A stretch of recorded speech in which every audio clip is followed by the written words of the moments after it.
Hello, I'm David Hughes. Welcome to Your Perfect Body, the podcast of the Esoteric Teaching community.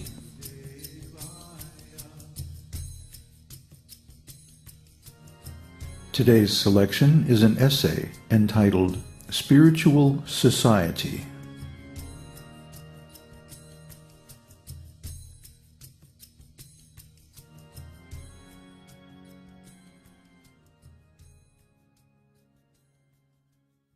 The esoteric teaching is not a religion, not a spiritual path, not yoga, not Tantra, but it supports and facilitates so many religions, spiritual paths, yogic and tantric practices.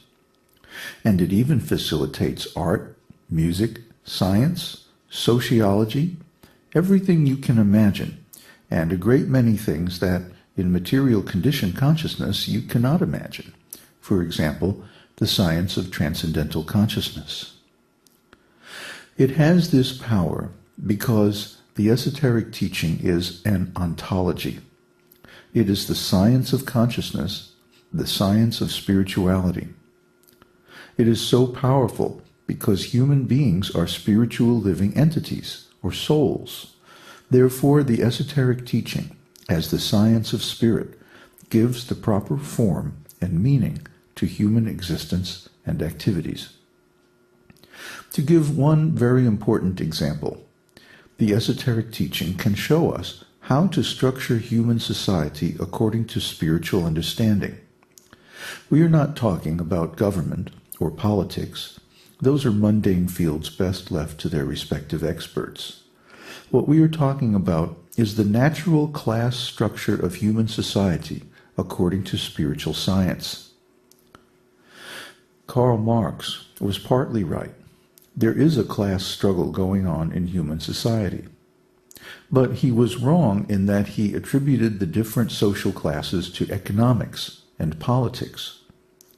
His solution was to eliminate classes by redistributing wealth and create a workers' paradise. This is foolish, because you cannot eliminate the different classes of human beings. The classes of human beings are created by God. Krishna says in Bhagavad Gita, Chatur Varnyam Maya Shrishtam Guna Karma Vibhagasaha. According to the three modes of material nature and the work ascribed to them, the four divisions of human society were created by me. Bhagavad Gita 4:13. Social classes exist by the will of God, by divine law. Thus, it is natural to have classes, but these classes must be defined by people's quality of consciousness and the type of work they perform. The Vedic Varnashram Dharma social system is divided into four classes: Brahmanas, or the priestly intellectual class, Kshatriyas, or the martial and administrative class, Vaishyas, or the mercantile and agricultural class, and Shudras, or the worker class. Naturally, the Brahmanas are considered the most intelligent and spiritually advanced, and are held to the highest standard of moral conduct. They advise the Kshatriyas in the proper administration of the government, and help the Vaishyas perform the religious rites that guarantee the prosperity and safety of the society. The duty of the Shudras is to work and serve the other three classes. They generally are not very advanced in spiritual wisdom and following religious principles, and are prone to degradation such as intoxication and illicit sex life. These classes are not artificial because they exist by God. They are natural and found everywhere you look. In every country and among every people, these four classes of human beings exist. Some people are giving advice and performing the duties of religion. Some are giving orders and administering the state or political system. Some are engaged in agriculture, trade, and banking. And the rest are employees or servants of the former three classes. Therefore, Vedic society structured according to Varnashram Dharma, is not arbitrary. The social class to which one belongs is determined by objective spiritual tests. Thus, one's role in society is determined by one's natural aptitude and spiritual qualifications.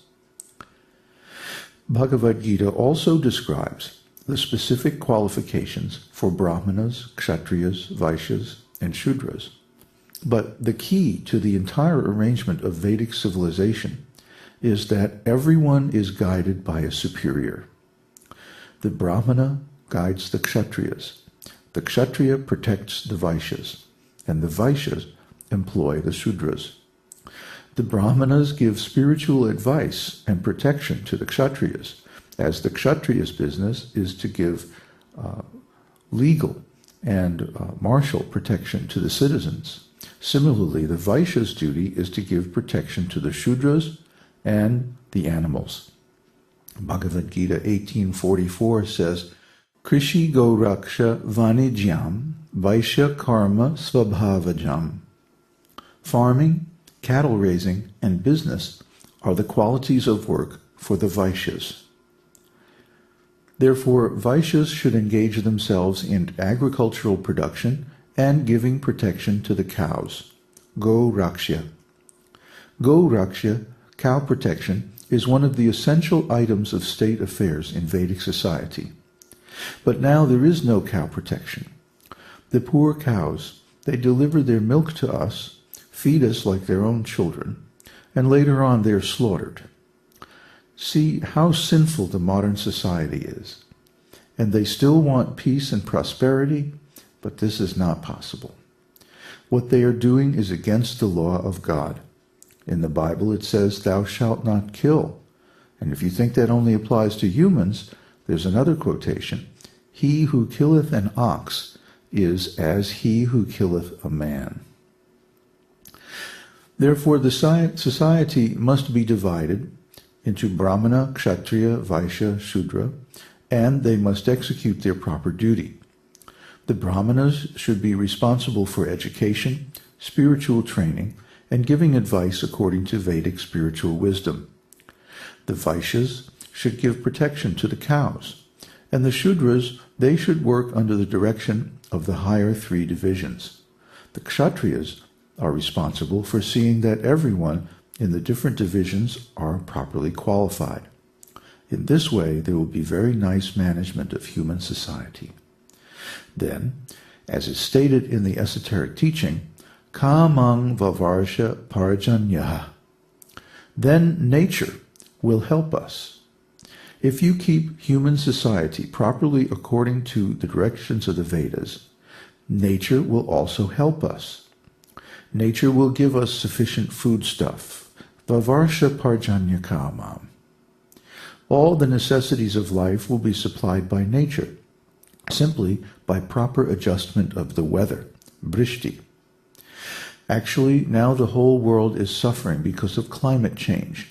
There is scarcity of rain in some places, and in other places, too much rain and violent storms.